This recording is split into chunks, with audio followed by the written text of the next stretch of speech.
પત્નીને ઉઠાવી લાવ્યો. શિશુપાલની વાગદત્તા છે સાહેબ. કોકને વચન આપેલી, કોકના વિવાહ થયેલી છોકરી, એણે પત્ર લખ્યો કે મને લઈ જા, હું તો મનથી તને વરી ચૂકી છું, અને જો હવે તું મને નહીં લઈ જાય તો હું આપઘાત કરીશ, ને આપઘાત કરીશ તો મારું પાપ તારા માથે, ને આમ ને તેમ. 6 શ્લોક સદેવ નામના બ્રાહ્મણ સાથે મોકલે છે. બહુ સુંદર શ્લોકો છે. અત્યારે પણ એમ કહેવાય છે કે જો પ્રેમમાં પડેલી છોકરી દ્વારિકાના મંદિરમાં શયન સમયે રોજ જઈને આ 6 શ્લોકોનું, રૂકમણીના પત્રનું પઠન કરે તો એને મનનો માનેલો મળે. આવી એક લોકવાયકા આજે પણ દ્વારિકામાં છે. અને કેટલીય છોકરીઓ રાતના આવીને રૂકમણીનો પત્ર વાંચે દ્વારિકામાં શયન સમયે, કારણ કે મનનો માનેલો મળે. તમે વિચારો, કઝિનની ફિયોન્સે, શિશુપાલ કઝિન છે, શિશુપાલની ફિયોન્સે છે, વાગદત્તા છે. બલરામ ના પાડે છે કે એમ ન લવાય કોઈને, એની વાગદત્તા છે. કેટલું ખરાબ સમાજમાં લાગે કે ભાઈની થનારી પત્નીને ઉઠાવી લાવ્યો. અને ત્યારે કેટલી સુંદર વાત, કૃષ્ણનો જવાબ ભાગવતમાં બહુ અદ્ભુત છે કે લગ્ન મનથી થાય છે, શરીરથી નથી થતા. અને જો એ મને મનથી વરી ચૂકી હોય તો એનો અર્થ એમ થાય છે કે શિશુપાલ સાથે લગ્ન કરીને પાપ કરશે. હું એ બંનેને પાપ નહીં કરવા દઉં, માટે લઈ આવીશ. લેવા જાય છે. અને આ જ વાત અહીંથી શરૂ કરીને મહાભારત સુધી લંબાય છે કે જ્યારે અશ્વત્થામાનું બ્રહ્માસ્ત્ર ઉત્તરાના ગર્ભ પર પડે છે, પરીક્ષિત મૃત જન્મે છે. ફરી પરીક્ષિતનું કનેક્શન ભાગવતમાં આવે છે. ભાગવત પરીક્ષિતને કહેવાય છે 7 દિવસ. એ વાત કહેશે આપને. પણ પરીક્ષિત ઉપર જ્યારે બ્રહ્માસ્ત્ર પડે છે અને પરીક્ષિત મૃત જન્મે છે, કૃષ્ણ હવે થોડા વૃદ્ધ થયા છે, મહાભારત પૂરું થયું છે, પરિવાર ઠર્યો છે. અને એવા સમયે દ્રૌપદી રાજ્યસભામાં જઈને કહે છે કે જુઠ્ઠો, તું બેકાર માણસ, ગામને છેતરી, મને છેતરી. મને તો એમ હતું કે કમસે કમ મારી સાથે સાચું બોલીશ.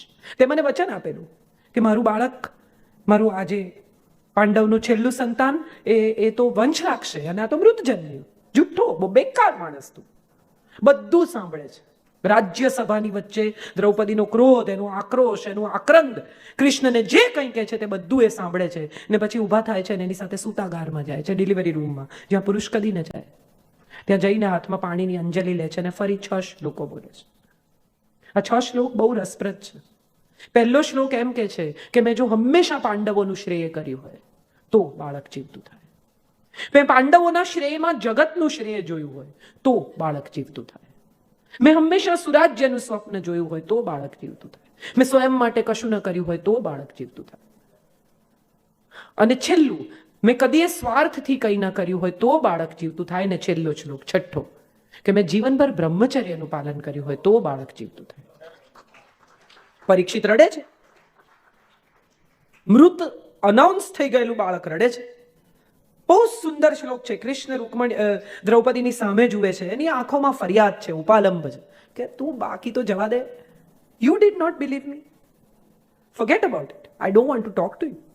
કેટલી પીડા હશે. તમે વિચારો કે જે વ્યક્તિને અનકન્ડિશનલ અને જીવનભર મદદ કરી છે, એ વ્યક્તિ જ્યારે આવીને એમ કે તું જુઠ્ઠો છે અંત સમયે, કેટલું બધું ખરાબ લાગ્યું હશે. આઈ એમ શ્યોર. કૃષ્ણની હરિવંશની કથાઓમાં પીડા છે. કૃષ્ણ કંઈ હંમેશા ખુશખુશાલ ડાન્સિંગ ગોડ, મ્યુઝિક ગોડ નથી રહ્યા. એણે પણ ખૂબ પીડા જોઈ છે, યાદવાસ્થળી જોઈ છે. પોતાની નજર સામે પહેલો ઘા સાત્યકી પર, એનો પોતાનો મિત્ર, જેની સાથે જીવનભર એક દોસ્તી રહી, એવા માણસ ઉપર તમારે ઘા કરવો પડે.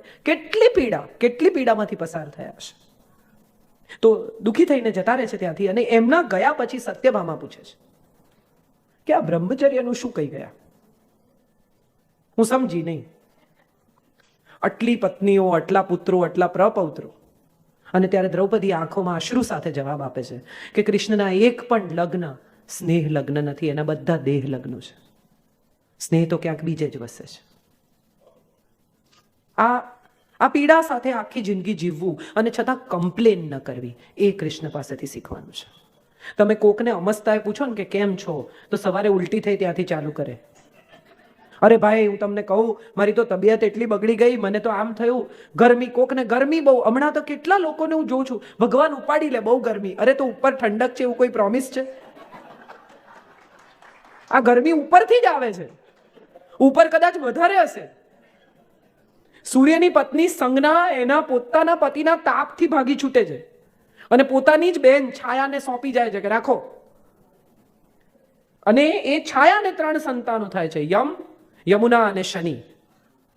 અને યમુના ધ્રુજ્યા કરે છે, કોન્સ્ટન્ટ થરથરતી છે પિતાના ક્રોધથી. અને એ યમુનાને જ્યારે ઋષિઓને પોતાની યમુનાનો તાપ બહુ અસહ્ય થઈ જાય છે ત્યારે કહે છે કે હું તો મારા ભીતરના તાપથી બળું છું. આ ભીતરના તાપથી બળતી યમુના, જ્યાં એને ગૌતમ ઋષિ કહે છે કે હું તને આશીર્વાદ આપું છું કે જ્યારે કૃષ્ણ અવતાર લેશે અને જ્યારે એના અંગૂઠાનો તને સ્પર્શ થશે ત્યારે તને શાતા મળશે. સાહેબ, જેના અંગૂઠાના સ્પર્શથી શાતા થાય એ આમ હડપચી પકડીને ઊંચી કરે તો કેટલી શાતા વળી હશે ભીતર ક્યાંક. કેટલું બધું બદલાઈ ગયું હશે 1 સેકન્ડમાં અંદર. એની સામે ઊભા રહેવાથી પણ તમને એમ થઈ જાય કે કંઈ માગવું નથી, કંઈ જોઈતું નથી, બસ તને મળી લીધું, સારું લાગે છે. હવે ક્યારેક કોઈક દિવસ મને જરૂર પડે તો આવીને ઊભો રહેજે ભાઈ, એનાથી વધારે કાંઈ તારી પાસે જોઈતું નથી. અને આવું તમે ન કહો તોય, તમે જો ખરેખર હૃદયપૂર્વક બોલાવો તો આવ્યા વગર રહેતો જ નથી.